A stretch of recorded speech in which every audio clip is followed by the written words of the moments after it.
Ohio State gets a special gift on Christmas Day. What can we expect from Ohio State's linebackers against Utah in the Rose Bowl? And will the Rose Bowl game get played? There have been numerous bowl games that have been canceled, and I'm curious about what's going to happen with the granddaddy of them all that and more in this episode of Locked on Buckeyes.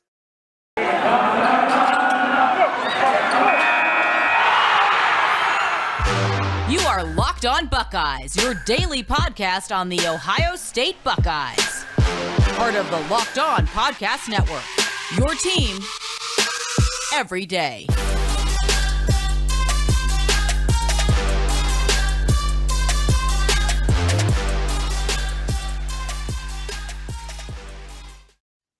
What is up, Buckeye fans? Welcome back to the episode of Locked on Buckeyes for the Locked on Podcast Network. I'm your host, Jay Stevens, also the host of the Jay Stevens Podcast. It is a Monday, December 27th in the year 2021, and today's episode is brought to you by Sonos. Sonos is the official sponsor of ESPN College Football. Go to Sonos.com to learn more. I would also like to thank every person out there for making Locked on Buckeyes their first listen of every single day.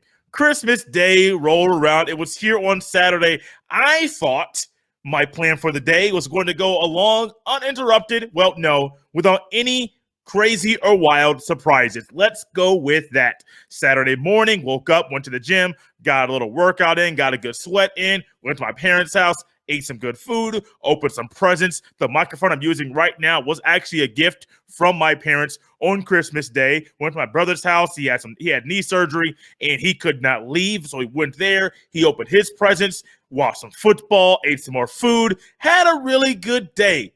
Around 2 p.m. Eastern time, I looked down at my phone. Shortly after 2 p.m. Eastern, looked down at my phone, and what do I have? A transfer has committed to play football at Ohio State. DeaMonte Trayanum, 5'11", 235-pound, former running back at Arizona State, is now going to be a linebacker at Ohio State. Does that sound interesting to you? Have you heard that before? Because I sure have. It was still Chambers at Ohio State, transitioning in the offseason from running back to linebacker. Now, DeaMonte Trayanum is doing the same thing. DeaMonte he's actually a product of Akron High School, and he played a linebacker while in high school. Played running back, played linebacker. He was recruited as an athlete, someone that plays multiple positions, and it was not something that Ohio State did not discuss with him while he was being recruited by Ohio State while he was in high school. But DeaMonte chose to go to Arizona State to play running back, and I get it. You want to go somewhere where you can play a position that you love. Arizona State solely recruited him as a running back, and he went forward with that plan in mind. I firmly think that there are some things going on currently with Herm Edwards, head coach at Arizona State, and that football program, which went into possibly why he decided to enter DeaMonte, that is, into the transfer portal 2 weeks ago. Think back to the offseason. There were some recruiting things that took place. They had recruits on campus during the dead period. There were people that were taking pictures with Herm Edwards. Not sure how you let these pictures get leaked. Oh, yes, I do. Disgruntled staff members, people in the media that are trying to, get all of the news. Things happen, things get out, and internally there are things going on at Arizona State that I do believe took part in DeaMonte entering the transfer portal. He talked about how he wanted to go to a place that he had a relationship with previously. Think back to recruiting and how anything is at Ohio State, either with Urban Meyer or with Ryan Day. Relationship building is key, and that relationship that was built carried through to this recruitment now, or this transfer at this point in time. Think back to last season.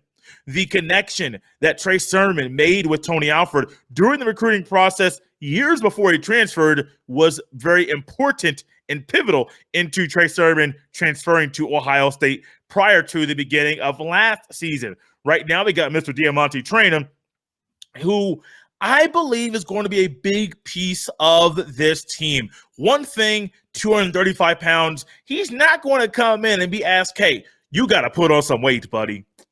That's not going to be something that they're going to ask him to do. He already has the size. He already has the frame.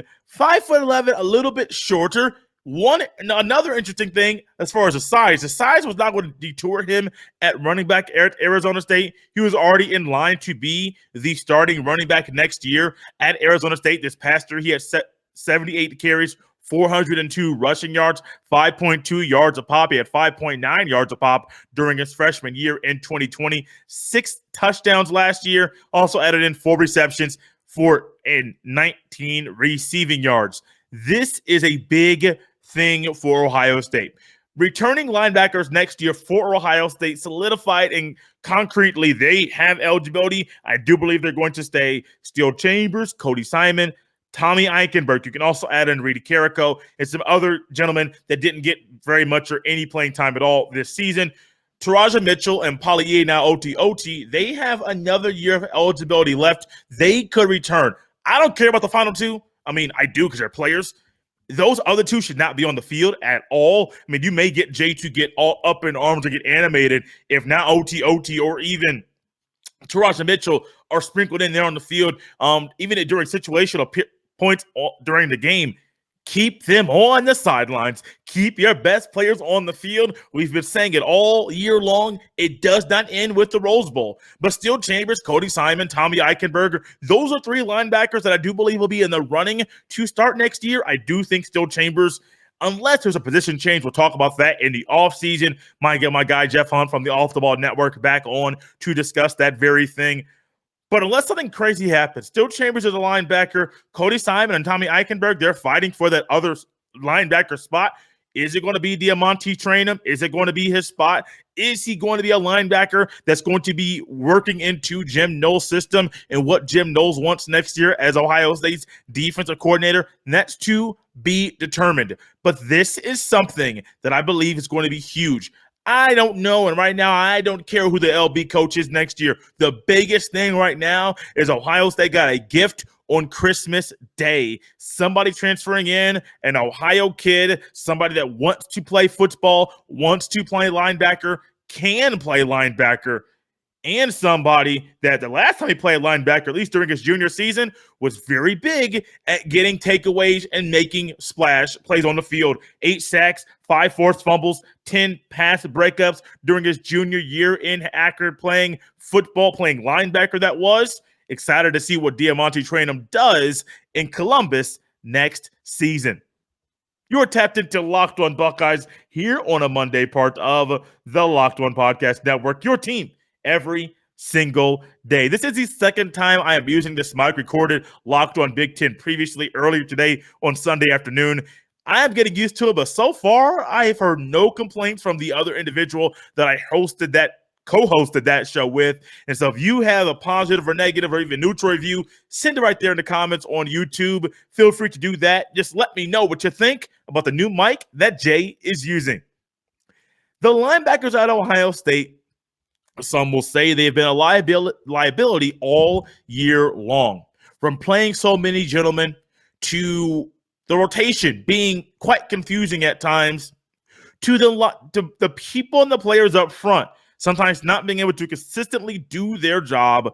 It all goes back to the linebackers.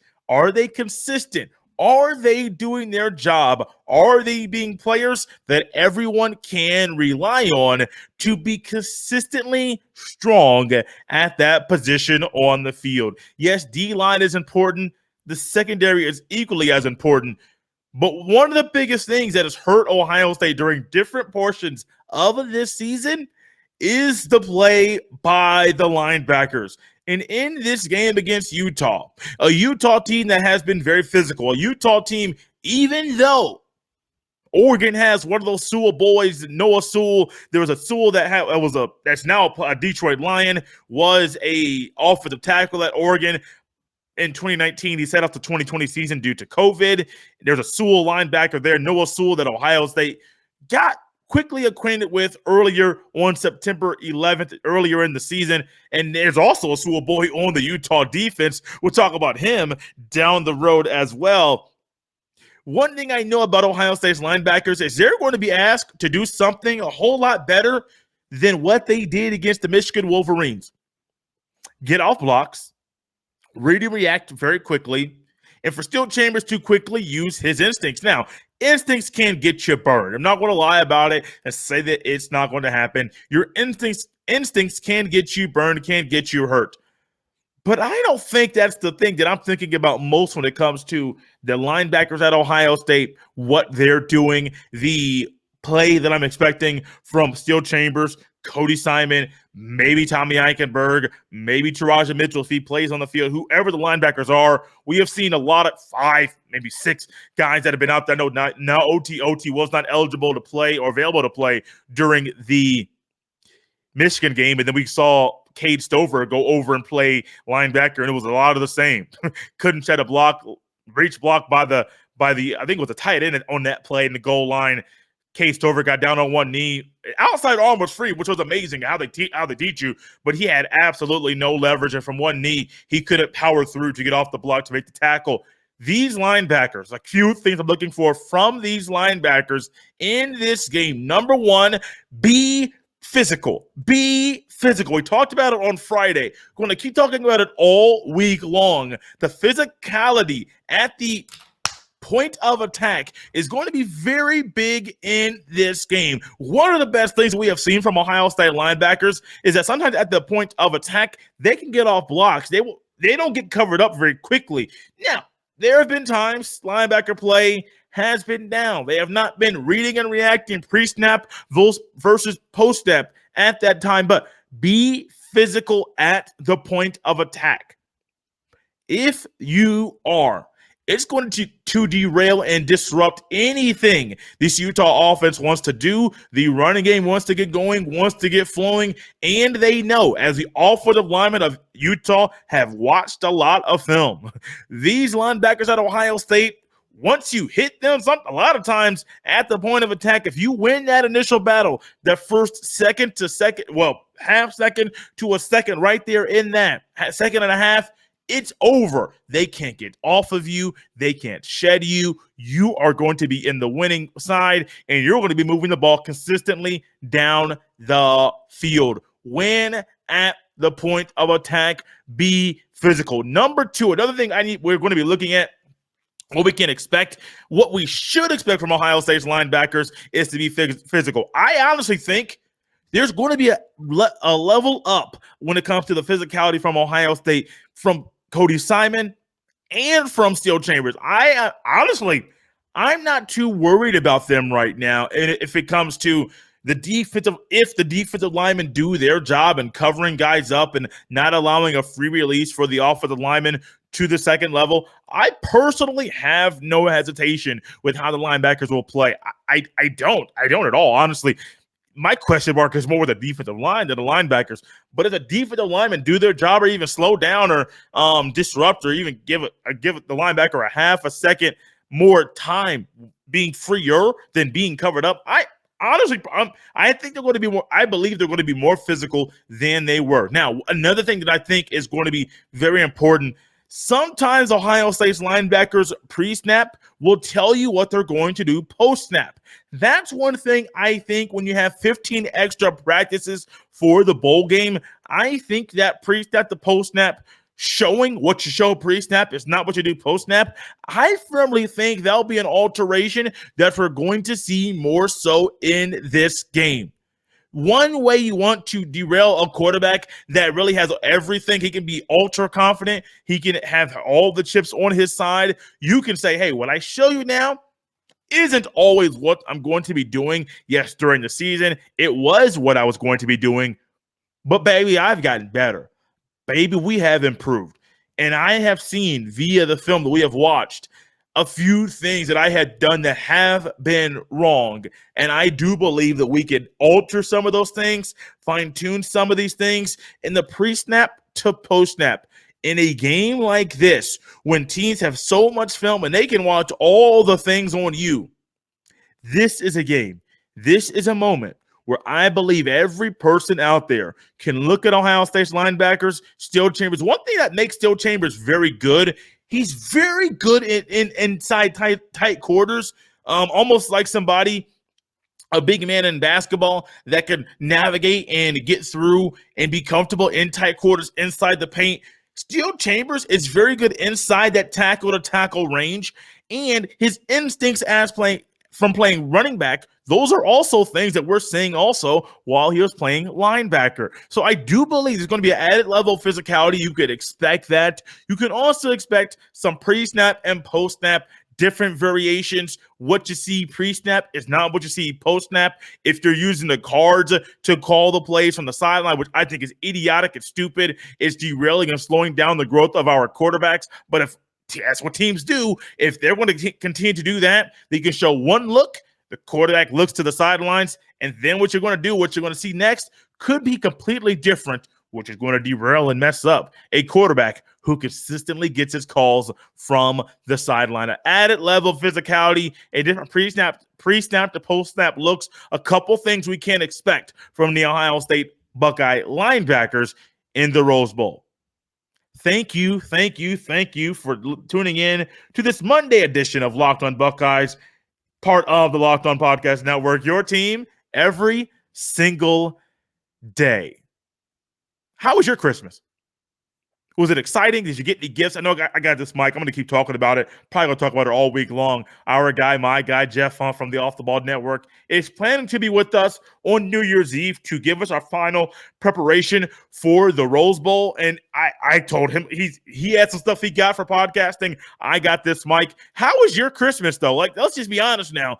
We're talking football and football specific. Going to be more basketball talk tomorrow as the Buckeyes take the court for the first time. What seems like 858,000 days. But how was your Christmas? What did you get? Drop some of the stuff there in the comments. I got this gift. Ohio State got a gift. This is what I got.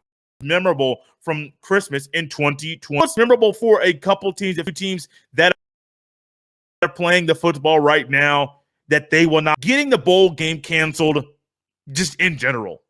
Yeah, Rutgers filled in the Gator Bowl. They're going to be playing in the Gator Bowl after one of the opponents had to pull out from the Gator Bowl. Rutgers, who is 5-7, below the 500 mark, they said, hey, yeah, we'll be ready. And you know what? Even though they stopped practicing, hey, the Fighting Greg Schiano said, hey, we'll gladly take another game to play, prepare it to get our team ready. Go right there for it. Noah Vedral, Aaron Cruikshank, go right ahead. Play that very game.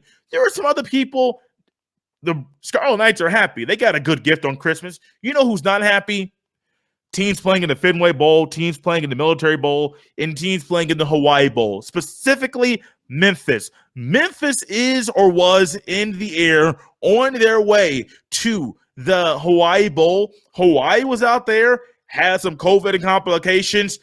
And while Memphis is on their way to Hawaii, not only to play the football game, but to enjoy some beautiful weather, some better weather than what they've been experiencing down there in Memphis, Tennessee, the game gets canceled. Yes. The Hawaii Bowl. Halloween Bowl will be so weird, kind of enjoyable, but no, not going to happen. The Hawaii Bowl got canceled while a team was in transit to go to that game. And shortly after that, the Military Bowl, I believe Boston College was in that one. And then also the Fenway Bowl, a bowl in Fenway Park. Honestly, I'm not the biggest fan of playing football games in baseball stadiums, but being able to play a game in that, honestly, it's very memorable. I know it's not the best thing for television, but if you're playing in Wrigley Field or Fenway Park, or if you're playing, I know locally sometimes they play high school football games where the Indianapolis Indians play here locally. Those things are weird on television. But as a player, you can say for the rest of your life, I played in a baseball stadium. This one, it's kind of weird to watch. But as a player, as a former player, if I did that in high school, I would have loved it. Yes, Memphis got their bowl game canceled. And I was curious and thinking about Ohio State in the situation. Because Ohio State on Sunday to go to the Pasadena. And by the time that you are listening to the show, they're already landed in Pasadena, Southern California, getting acquainted, getting in their hotel, adjusting to the different time zone, 3-hour time difference, and everything that goes into bowl games. There's going to be media there. They're going to talk to the media. There's going to be at an added level of press. They're going to enjoy Rose Bowl festivities and everything that goes into the granddaddy of them all. We are here on December 27th, recording this on December 26th. And one thing in my mind is it's still possible that the Rose Bowl game gets canceled. You're going to have a lot of upset people, fans, coaches, media members, most importantly, the players, because they are the attraction. They are the reason the game is going to be played. I can say what I got to say. You can say what you got to say. But let's not overlook one important detail. Without the players, there would be no game. And I don't think there'll be anybody more upset than the players at Ohio State, Utah, if this game gets canceled. There may be some talking heads out there that might say, there's nobody more